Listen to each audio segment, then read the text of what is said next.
everyone, it's Tina with TSR Creations. So today I'm just going to show you some dried pieces from my previous videos. I did a resin session yesterday and I resined 8 pieces of art, and only one needs another coat, which is pretty darn good considering, you know, if you do resin, you know, you get little flies and there are little hairs and bubbles, no matter how well you watch the paintings when they're curing and how many bubbles you pop. So I'm pretty happy about that. That's actually cool. I was thinking that I was probably gonna have to do 2 coats on most of them, but it worked out. I think the key is to make sure you have too much resin, to over resin almost. So I have a few pieces I'm just gonna show you real quick. This is the heart video.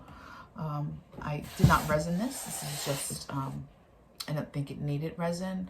And I honestly don't really like to resin bigger pieces because it is just too much of worrying and how many coats you're gonna have to put on. I do it once in a while, but not very often. It's usually for a commission, unless they, you know, if they want it like that. But this one came out great. I've had a lot of interest in this video. I'll link this video here. It's the heart. This was a Dutch pour blowout. I didn't actually use a hairdryer. I just used my mouth, my breath, a straw, and a stick to twirl. But it almost looks 3D, like it's coming off the canvas. So I have that one. What else do I have? I have this one, and this was a gray background, and this is a Convexo 24-inch round canvas, and this is just beautiful. The colors in here. I did not resin this. It's just got varnish because I didn't think it doesn't need it. So yeah, I have that one. All right, I have this piece, which I love. It's hard to see with the glare, but you get the general idea. I have a video on this one. This one was a popular video too. It came out really cool, and I just loved it over the white background. I think it just popped off. It's almost very whimsical. So my little pieces like this, my 10-inch, my 12-inch, even my 8-inch, if it's worth it, this is what I do to it. I put a frame on it. And these frames are from the canvaspeople.com. This was the teal blue one. This has the iridescent medium in the background too, and you can just see the shine. But these are the frames. They're really nice, substantial wood, hard wood, floater frames. See the back? I didn't even staple it in or secured it yet, but it's in there.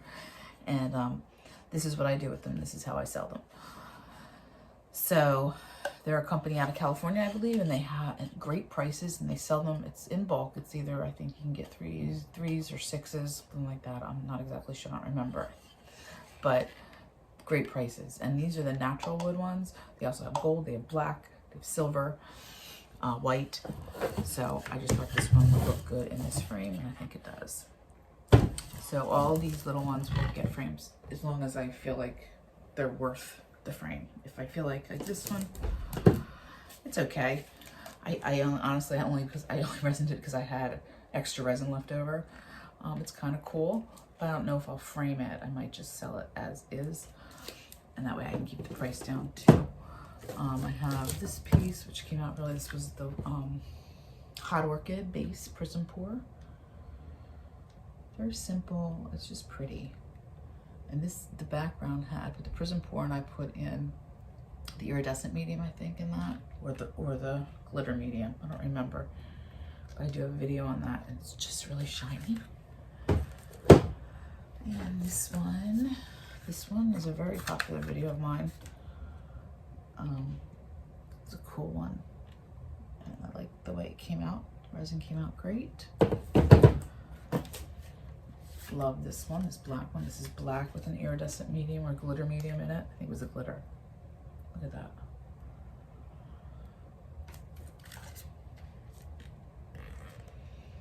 Okay. That one. This one, this was the copper base.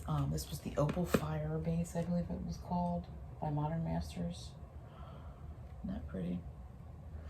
So all these will get framed. And I think that's it. I don't really have that. Oh, I have an alcohol ink here. And people ask me how I do my alcohol inks, and a lot of times I'll frame them under glass with a mat. Other times and I have a video on this showing how I mount it to the cradled wood. So this is mounted to the cradled wood and finished, and it's sprayed. Debating whether I want to resin this. But this one, I didn't do this one on film, but this one came out really pretty. Reminds me of like ice. I don't know. And this is also a mixed media. It has gold leaf in it, and well, liquid gold leaf and white fluid acrylic. And it's like textured, you can feel it. But it's really pretty. All right, that's it. I'm gonna leave you with that. Thanks for watching. If you have any questions, please comment below. If you're new here, I'd love you to subscribe. And I bring 2 or 3 videos a week as long as I'm around, and especially with COVID, I've been around. Normally this time of year is when we travel, but not really happening yet. All right, so have a great one, and I will talk to you all real soon. All right, bye-bye.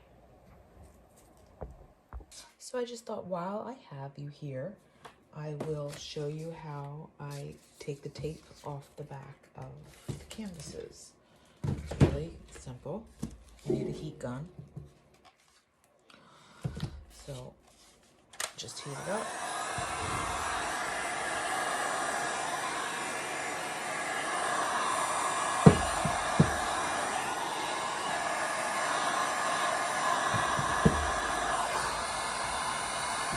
Start it.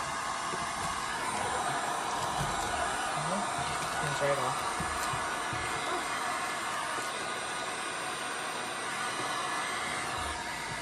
Don't burn yourself.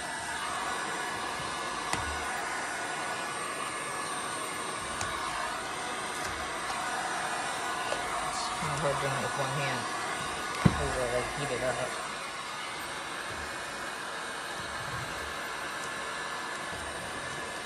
That's it. Comes off very easily. Oops.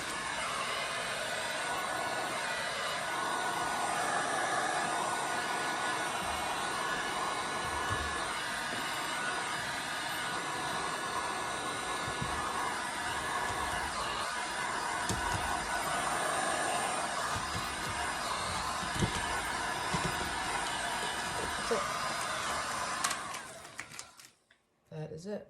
That's all it is. It's very easy.